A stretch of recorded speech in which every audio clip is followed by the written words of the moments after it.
Are you on call 24 hours a day? Well, sorry, it's kind of part of the job. I do my best to sort of avoid it, but, I'm not complaining. You left me with an entire bottle of champagne. Yeah, well, you know, I have to tell them where they can reach me from time to time. I try to get through the evening without any interruptions. Oh, look, no worries. I understand completely. But, you know, every now and again... You do? Yeah, sure. I mean, what I really admire about you is your intensity in your work. You do? Well, not at first, but then I saw you work firsthand when you rescued me from Paul. Oh. As I recall, you were unconscious through a large part of that. Well, you'd be surprised what I remember. What? Is that what I think it is? Escargot. Smile. No, French delicacy. I'm gonna be sick. I'm gonna be sick. No. Swallow. Come on, swallow, you coward. Come on.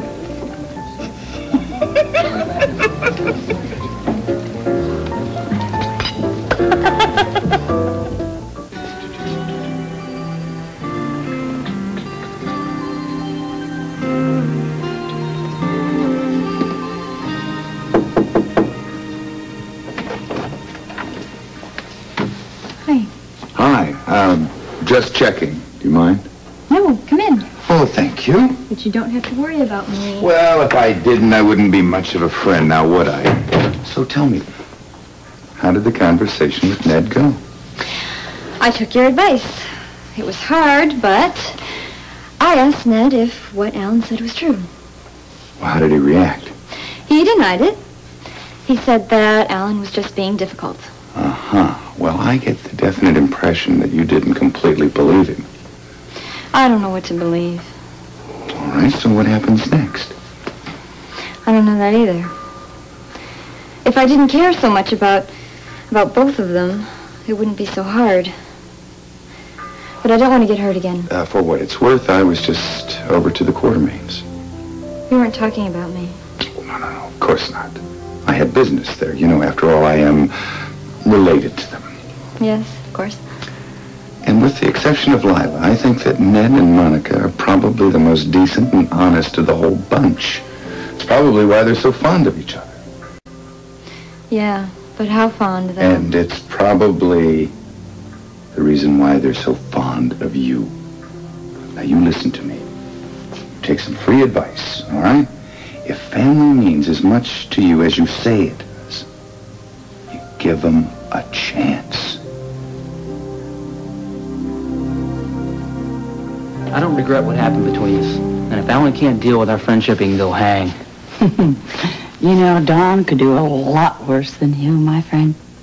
My very good friend.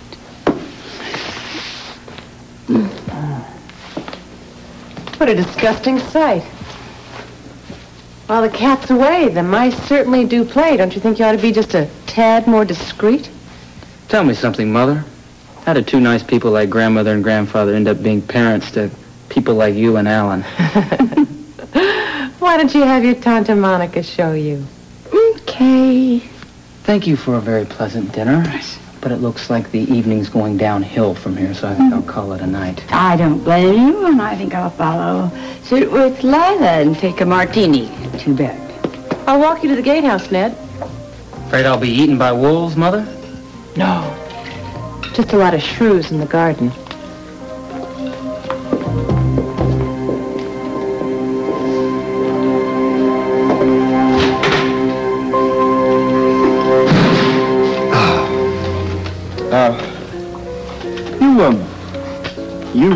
You were talking earlier, about California and how you could, well, the doctor said that maybe you could hear when, in actual fact, supposedly you were unconscious. Did they say that? Yeah. Yeah.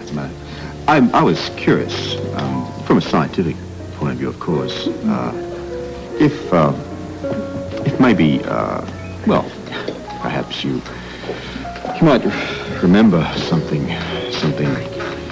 you perhaps were saying when, when you're in the hospital, for instance.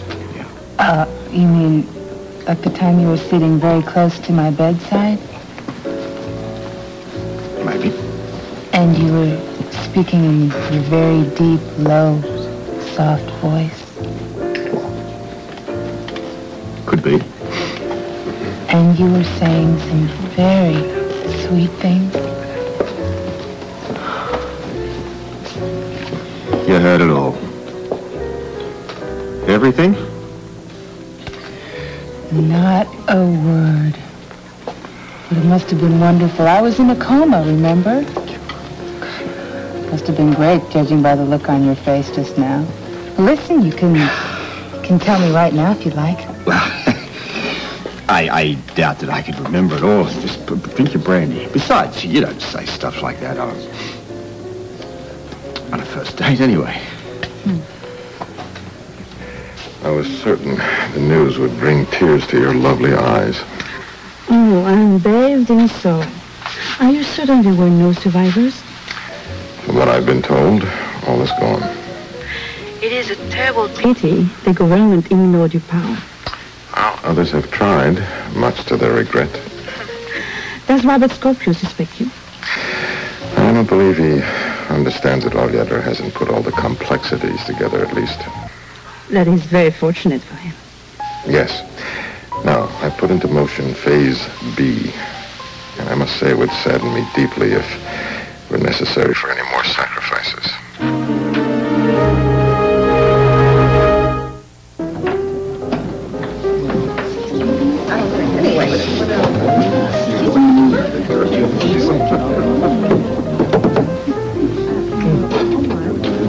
Welcome home. Well, I thought you were supposed to be up in my room with all that champagne. I couldn't find anything good on TV. Did you really miss me? I missed you a lot. Chump was here looking for you. What chump? Chump that's footing your hotel bill. You mean Alan was here? Yeah. Listen, you didn't tell him that I was coming back tonight, did you? How would I do that? I want you all for myself tonight. Good, because you got me on myself tonight. That spa did wonders for your attitude. Not to mention your body. Yeah, well, it did wonders for me in other ways, too, you know. Besides, now that Victor Jerome's out of the way, and I've still got diamonds. We've got a lot to be happy about, don't you know? I think it's just smooth sailing all the way to the governor's mansion and that oval bed. You know something? I'm very, very proud of you. Oh, yeah? Yeah. Good. I'm glad. So what do you say that we go up to the suite, my sweet? I don't know, Mr. Ballin. You know, maybe we shouldn't take advantage of Alan's generosity. Maybe we should just go to your apartment. And give up all that free champagne? You're right. Let's go. It'll be more fun that way. Come on. Good.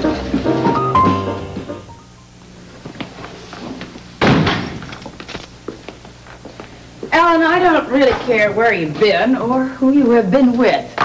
But I am sick and tired of being humiliated with the family. That's your problem. You could it be at least discreet? What does that mean? Take a leaf out of your book, Monica? Do whatever I want, then keep it hidden? I'm awfully sorry. That's just not my style. I haven't done anything that needs to be hidden. What I've been trying to do, Alan, is to keep our marriage together. Well, what are you suggesting, then? We have a ménage à trois? You've got to meet me halfway, Alan. I cannot do it alone. I didn't think that you were doing it alone, Monica. Or is Ned now too busy spending my father's money to service you in the style to which you've become accustomed? You know something? If you spent some time at home a little more often, you realize how ridiculous that comment of yours was. Home? Yes. What home, Monica? This is not my home.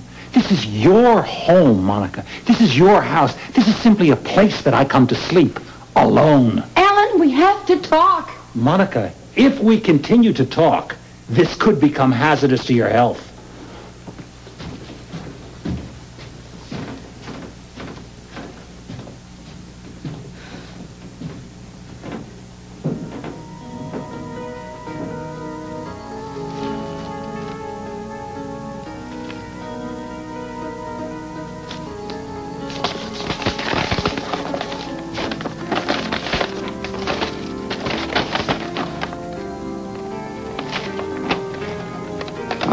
Good, Alan. Lord Charles Hotel.